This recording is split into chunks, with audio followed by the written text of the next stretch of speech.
Welcome back to page 121. Today we're going to jump into the Dungeon Master's Guide. Not going to page 121 on this. We're going to page 145.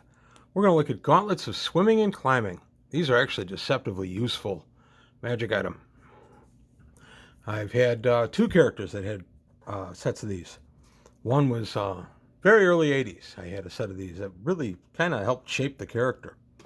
So Gauntlets of Swimming and Climbing. A pair of these gloves appear as normal lightweight handwear, but they are most useful magic items. And radiate their Dweomer if a detection is attempted. The wearer can have hands of large human size or small halfling size.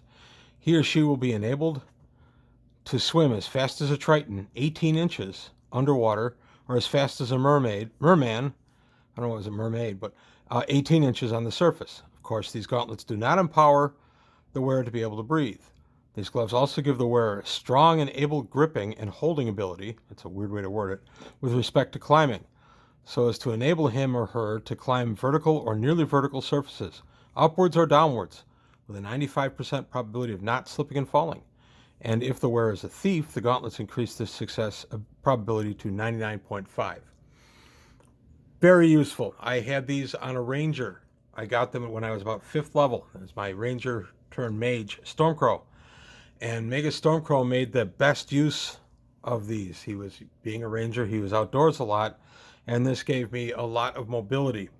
My DM ruled at the time that, of course, the climbing would also involve trees and such, so I was able to climb trees in my ranger environment or jump into a lake and swim, and all kinds of useful mobility with this. And one of the key things with a lower level character can be mobility. If you have the ability to just move about and get in and out of danger easily, that is really helpful and interesting for a character. And I had this on a ranger at 5th level, so these were really useful.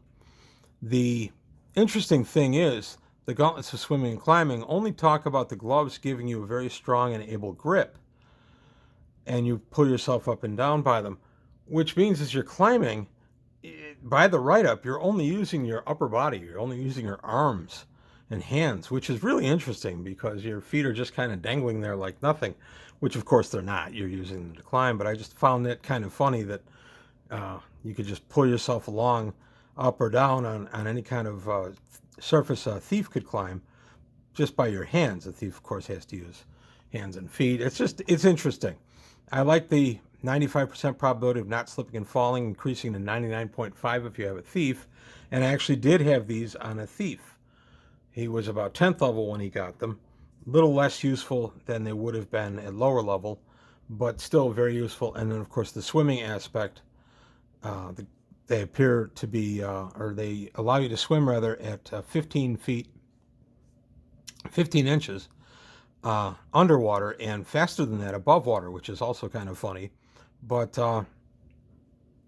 incredibly useful. There were a few times that I used these to make a getaway with my 5th level ranger in a tree over a lake, limbs dangling over a lake. I just used to jump into the lake and swim away. And the monsters that were following me, I believe they were ogres, couldn't follow me because I was swimming across the lake, and they couldn't follow how I was doing it. So that was just one way I was able to use these.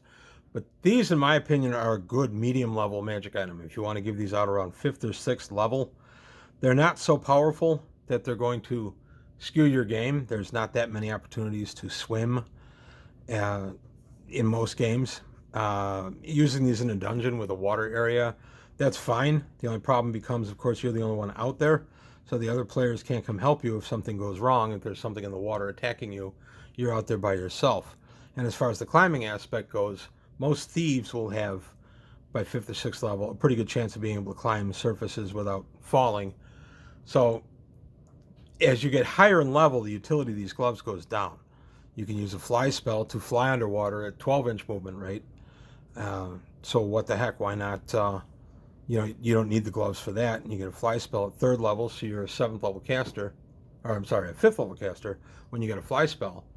So you don't need the gloves at that point. And then, like I said, the thief has some higher level, or has some good percentage at higher level to be able to climb the walls.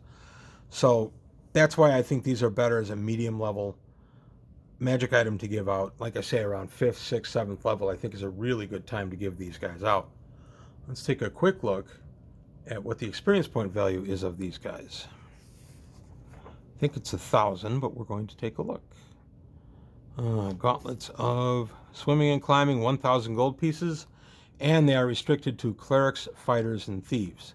Of course, the ranger is a thief fighter subclass, so that's why I was able to use them.